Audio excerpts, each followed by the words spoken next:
Assalamualaikum warahmatullahi wabarakatuh. Alhamdulillahilladzi bi ni'matihi tatimmus shalihat, mujibud da'awat, rafi'at darajat, wa walladzi yaqbalu taubata 'an ibadihi wa ya'fu 'anis sayyi'at.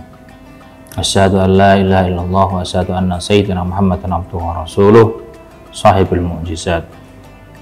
Rabbi shrah li sadri wa yassir amri wahlul 'uqdatam min lisani yafqahu qawli, amma ba'd. Pemirsa yang dirahmati Allah Subhanahu wa taala, alhamdulillahirabbil alamin, pada kesempatan bulan suci Ramadan ini kita masih diberikan kesehatan, masih diberikan kesempatan untuk ngaji ya. Tentu kullu ma bighairi ilmin mardudatun la tuqbalu. Bahwa apapun itu ketika tidak diilmuni atau tidak ada ilmunya, semuanya adalah mardudatun atau tertolak, la tuqbalu, tidak diterima. Sehingga perlu kiranya kita belajar, apalagi dalam bulan suci Ramadan ini, ketika kita mau belajar ya, dimanapun itu, mungkin pemirsa yang di rumah belajar mungkin hanya sedikit 10 menit, maka pahalanya itu dilipatkan bahkan sampai 70, bahkan sampai ribuan ya, dilipatkan Allah Subhanahu wa taala di bulan suci Ramadan yang sangat berbahagia ini. Oleh karena itu, mari ya kita sedikit belajar terkait dengan beberapa kasus yang ditanyakan oleh para pemirsa yang budiman, yaitu bagaimana sih sebetulnya hukumnya kita mengkonsumsi obat obat penunda haid ya. Jadi karena saya tidak haid, tapi insya Allah ini ada beberapa referensi yang ingin saya sampaikan kepada pemirsa yang dirahmati Allah Subhanahu wa taala. Semoga bisa menjawab dan juga memberikan ketenangan bagi ibadah, khususnya bagi kaum hawa. Masuk hadirin pemirsa yang dirahmati Allah Subhanahu wa taala. Adapun orang laki-laki atau seorang suami juga punya kewajiban. Kewajiban seorang suami apa? Yaitu mendidik istri dan anak-anaknya. Artinya dilakukan satu ahlikum nar. Sehingga kita sebagai seorang laki-laki itu punya kewajiban menjaga anak keluarga kita, istri kita itu dari api neraka. Caranya bagaimana? Ya caranya harus ngalir. Kalau suaminya nggak ngalir, bagaimana? Ya harus dingaji, istrinya harus dingajikan ya. Sehingga apapun ibadah kita lakukan itu berilah dan diterima oleh Allah Subhanahu wa taala. Makanya kaum hawa hari berlomba-lomba supaya bagaimana kemudian bisa puasa 1 bulan penuh. Namun kodratnya seorang perempuan atau seorang kaum hawa itu biasanya adalah haid, tidak bisa dimungkinkan. Namun kemudian bagaimana hukumnya apabila kita mempunyai niat yang baik sekali, mungkin niat kita, saya itu kepingin loh bisa penuh puasa gitu. Kemudian sekarang karena kecanggihan teknologi ya, kecanggihan di dunia medis, itu ada obat yang bisa menunda haid. Ini menjadi penting untuk kita jawab supaya beribadah itu menjadi tenang. Pada umumnya haid itu rutin ya, tiap bulan ya, kalau bahasanya datang bulan, maksudnya datang darah haidnya itu keluar datang. Nah, itu kita memang kaum hawa itu ketika datang bulan tentu mereka tidak boleh sholat. Namun ya, sholat ini tidak diganti.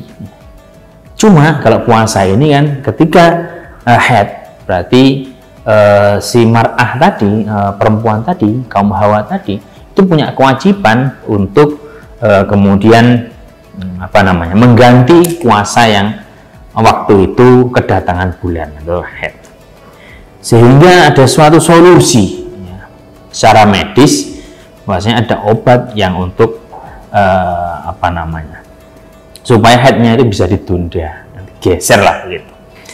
Nah kemudian para ulama tentu mendiskusikan, atau kalau bahasa sekarangnya di Nahdlatul Ulama itu namanya bahsul masail ya, golek perkara. Yang jelas perkara ini harus diselesaikan di majelis bahsul masail yang mulia.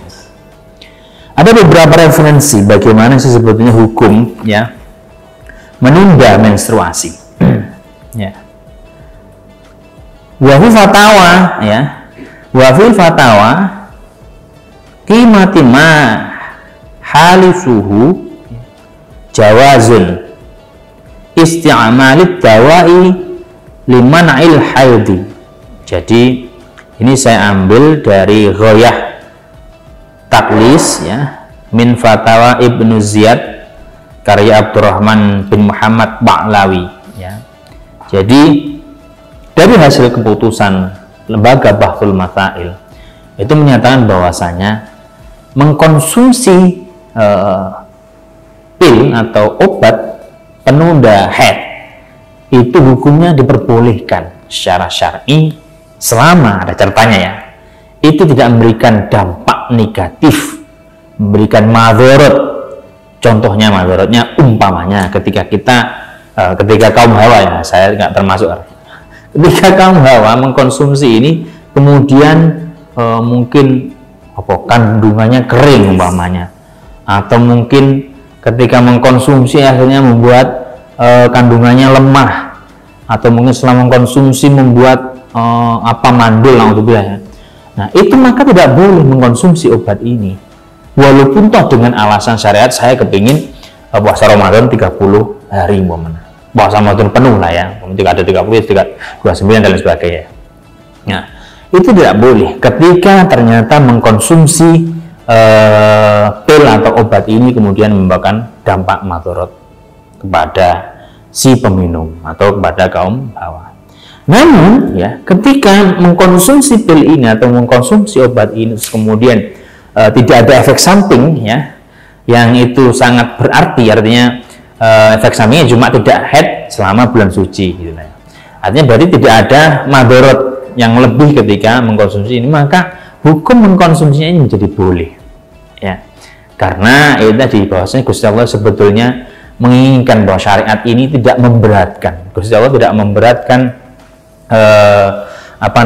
tidak memberatkan syariat ini sesuai dengan kemampuannya, artinya tidak melampaui apa yang dimampui oleh para hambanya, sehingga walaupun toh kita contohnya tadi haid waktu sholat kita tidak wajib ganti, karena apa?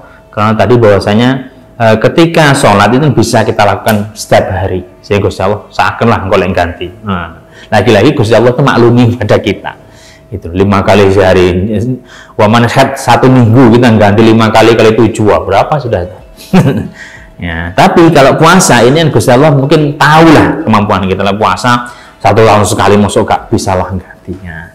Akhirnya apa? Mari kita niatkan apapun yang kita hari ini lakukan semata-mata untuk menggapai ridha Allah semata, sehingga semoga kita tetap diridhoi, bahkan hidup kita semakin berkah, rezeki kita juga melimpah, ya, kemudian juga dikaruniai putra-putri yang soleh-solehah. Dari saya cukup sekian, apabila ada kurang lebihnya mohon maaf. Wallahu a'lam. Wallahul muwaffiq. Assalamualaikum warahmatullahi wabarakatuh.